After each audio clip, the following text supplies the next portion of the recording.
2/3 of Americans claim Social Security before their full retirement age. 2 out of 3.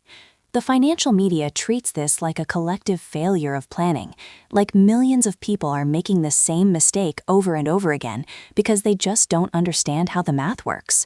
But here's what nobody in finance wants to admit. Delay until 70. Every year you wait past your full retirement age, your benefit grows by 8%. At 70, you're collecting 124% of what you would have received at 67. That sounds like a no-brainer, right? Why would anyone leave money on the table? But the conventional wisdom assumes something profound about your life. It assumes you'll live long enough to reach the break-even point. It assumes you don't need the money now.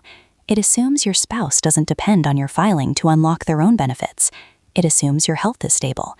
It assumes you have no other income coming. It assumes the timing doesn't matter. For some people, those assumptions hold. For others, they're completely wrong. I'm going to give you 7 legitimate reasons why filing for Social Security at 62 might actually be the right move for your situation.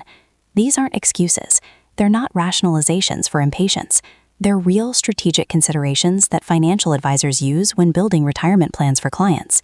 And by the end, you'll understand why this decision isn't about what's universally best. It's about what's best for you. Before we get into the reasons, let's establish what we're actually talking about. For anyone born in 1960 or later, the full retirement age is 67. That's the age when you receive 100% of your primary insurance amount, or PIA, which is calculated based on your highest 35 years of earnings. If you file at 62, you're claiming 5 years early and your benefit is permanently reduced by about 30%. That's a significant cut. If your full retirement benefit would be $4,000 a month, claiming at 62 drops it to roughly $2,800. Not a small difference.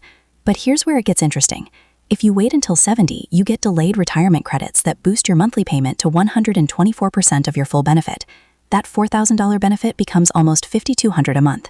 The spread between claiming at 62 and claiming at 70 can be substantial, over $2,200 monthly at the maximum benefit level. The question everyone asks is, when do I break even? When does the person who waited actually come out ahead of the person who claimed early and collected smaller checks for longer? The break-even math shows that if you compare claiming at 62 versus 67, you break even around age 78. If you compare 62 versus 70, the break-even point is around age 80 to 81, and comparing 67 to 70, you're looking at approximately age 82. Here's what those numbers mean. If you claim at 62 and live past 80, you would have received more total money by waiting. But if you claim at 62 and pass away at 76, you come out ahead by tens of thousands of dollars. The Social Security Administration designed the system so that people who live to average life expectancy receive roughly the same total benefits regardless of when they claimed. Monthly payment levels are calibrated so that early claimers and late claimers theoretically collect the same lifetime amount if they die at the expected age. The difference is just how those dollars are distributed over time. Now let's get into the 7 reasons why claiming early might make sense. Reason 1, filing unlocks dependent and spousal benefits. This is one of the most overlooked strategic considerations, and it catches a lot of people off guard. Your spouse cannot collect spousal benefits until you file for your own retirement benefits. If your spouse didn't work long enough to qualify for their own benefit, or if their benefit is significantly lower than half of yours, they're depending on you to file first. Spousal benefits can provide up to 50% of your full retirement age benefit. For some households, that's substantial additional income. If you're married and your spouse is ready to collect, your delay directly reduces your household income every single month you wait. The individual benefit optimization that would tell you to wait might actually hurt your family's total financial picture. Here's a scenario. You're 62 with a solid earnings history. Your spouse is also 62 with minimal work credits. If you wait until 70 to maximize your own benefit, your spouse waits 8 additional years to begin receiving any spousal benefits. That's 8 years of household income you've given up. Yes, your personal check will be larger at 70, but the cumulative household impact might favor filing earlier. This is especially relevant when there's a large earnings disparity between spouses. Run the numbers on your household's total benefit, not just your individual optimization. Reason 2. You're single, and your health suggests you won't live past your mid-70s. I understand this isn't a comfortable topic. Nobody wants to sit down and assess their own mortality, but pretending you'll definitely live to 90 when your family history and current health conditions suggest otherwise isn't optimism, it's poor planning. The average American who reaches age 62 can expect to live approximately 22 more years, which puts average life expectancy at around 84. But that's an average. Half of people live longer and half live shorter lives. If you have chronic health conditions, a family history of early mortality, or other factors that suggest a shorter timeline, the math shifts dramatically. Remember the break-even point. If you're comparing claiming at 62 versus 70 and you don't expect to live past 78, you'll receive more total dollars by claiming early. You're essentially betting on yourself living a shorter life, which isn't a pleasant bet, but it might be a realistic one. Filing early in this scenario ensures that you maximize what you receive during your lifetime. The higher monthly benefit you'd get by waiting to 70 is worthless if you don't live long enough to enjoy it. Social Security is supposed to be insurance for your retirement. If your retirement will likely be shorter, the insurance should pay out sooner. Reason 3. Your spouse has a shorter life expectancy, and you'll ultimately receive a larger survivor benefit. This is a sophisticated strategy that doesn't get discussed enough. When one spouse dies, the surviving spouse can switch to the deceased spouse's benefit if it's higher. It's called a survivor benefit, and it's based on what the deceased spouse was receiving at death. Here's how the strategy works. Let's say you have health conditions, but your spouse has a higher lifetime earning record and is expected to live longer. You file for your own benefits at 62, collecting those payments while you're both alive. When you pass away, your spouse switches to their own benefit, which should be larger than your survivor benefit would have been anyway.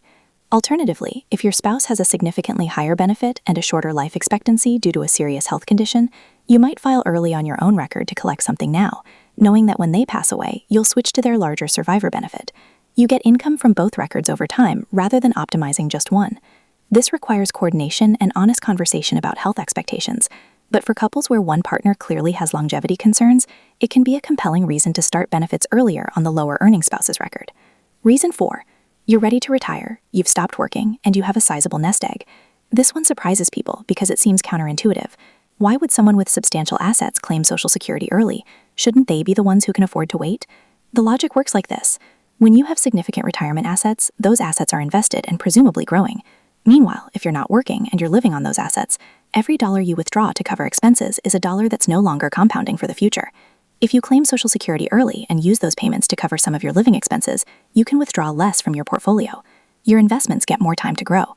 In some scenarios, the additional growth on your portfolio over 8 years exceeds the benefit you'd gain from waiting on Social Security.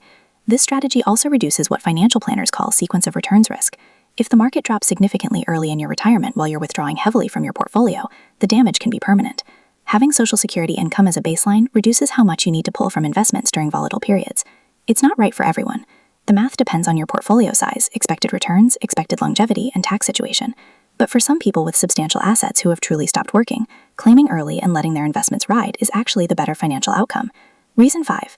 You're not working. You don't urgently need the income, but you're an experienced investor who wants to put those payments to work. This is related to reason 4, but slightly different. Some people claim early specifically because they want to invest the Social Security payments themselves. The logic is straightforward. If you claim at 62 instead of 70, you receive 8 additional years of payments. Yes, each payment is smaller, but you can invest those payments into the market. If your returns exceed approximately 7 to 8% annually and you live long enough, the invested early payments can outperform the larger delayed payments. This is a more aggressive strategy, and it carries risk. Markets don't return 8% every year. Some years they lose 20%. If you invest your early Social Security payments and the market tanks, you've made a bad trade. You gave up guaranteed larger payments for speculative returns that didn't materialize. But for experienced investors who understand the risks, who have a solid investment track record, and who don't need the Social Security income for day-to-day expenses anyway, this can be a legitimate approach. You're essentially betting that you can generate better returns than the guaranteed 8% per year that waiting would provide. For some people, that's a bet worth making. Reason 6. You have a future source of guaranteed lifetime income coming, like a pension or deferred income annuity. If you know that in a few years you'll have another reliable income stream that covers your expenses, you can think about Social Security differently.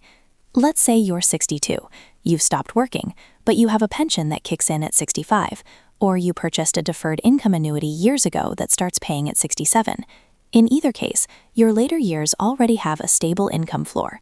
You don't need to maximize Social Security to create that floor because you've already built it. In this scenario, claiming Social Security early gives you income for the gap years. The money you collect from 62 to 65 or 67 bridges you until your other guaranteed income begins. Once that pension or annuity starts, your combined income exceeds what you need, and Social Security becomes supplemental rather than foundational. The key question is whether you have enough saved to bridge the gap yourself. If you can easily cover 3 to 5 years of expenses from savings while waiting, maybe waiting still makes sense. But if claiming early smooths your income trajectory without requiring significant drawdowns, it can be a solid strategy. Reason 7. You simply can't work past 62 and you need the money. Sometimes life doesn't follow the plan. Sometimes you intended to work until 65 or 67, but your body had other ideas. Maybe you spent decades in physically demanding work, construction, manufacturing, nursing, manual labor. By 62, your knees are shot or your back won't cooperate, or you're dealing with chronic pain that makes continuing impossible. Maybe it's not physical. Maybe you were laid off, and despite months of searching, no one will hire someone your age for the salary you need. Age discrimination in hiring is illegal, but extremely difficult to prove. And the practical reality is that many workers in their early 60s struggle to find comparable employment after job loss. Whatever the reason, if you can't work and you don't have enough saved to cover your expenses while you wait, Social Security is there for exactly this purpose. It's supposed to be a safety net. Using it when you genuinely need it isn't failure. It's the system working as intended. The key is to make sure you've explored all options first. Can you do different work from home? Can you transition to something less physically demanding? Can you draw from savings for a year or two while continuing to look for options? If you've genuinely exhausted the alternatives, then claiming early is the right move. Don't let perfect be the enemy of good. Don't let financial shame prevent you from using a benefit you've paid into for decades. Now, let me tell you the situations where you should absolutely not file at 62.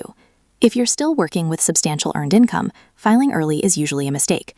The Social Security earnings limit in 2026 is $24,480. If you earn more than that while collecting benefits before full retirement age, Social Security withholds $1 for every $2 you earn above the limit. You're taking a permanent 30% reduction in your benefit, and then having payments withheld anyway because you're earning too much. It creates chaos, reduces your benefit permanently, and makes no financial sense. If Social Security will be your primary or only income source in retirement, you should strongly consider waiting as long as possible. When Social Security is your main income, every dollar of monthly benefit matters enormously. The difference between $2,800 and $4,100 a month is the difference between making ends meet and struggling. Work as long as you can, delay as long as you can. That extra income is worth more to you than to someone with multiple income streams. If you have longevity in your family and you're in good health, the math favors waiting. If your parents lived into their 90s, if you exercise regularly, if you don't have significant chronic conditions, you're statistically likely to live past the break-even point. Waiting means more money over your lifetime. And here's something else to consider. There are over 700 different Social Security filing strategies when you account for spousal benefits, survivor benefits, divorced spouse benefits, and various timing combinations. The basic break-even analysis that compares claiming at 62 versus 70 is just the starting point. Your personal situation likely involves considerations that generic advice doesn't capture. The Social Security Administration actually removed the break-even calculator from their website years ago because too many people were making poor decisions based on it. They recognized that a simple formula couldn't capture the complexity of real financial lives.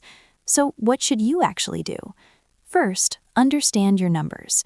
Log into your Social Security account and look at your benefit estimates at 62, 67, and 70.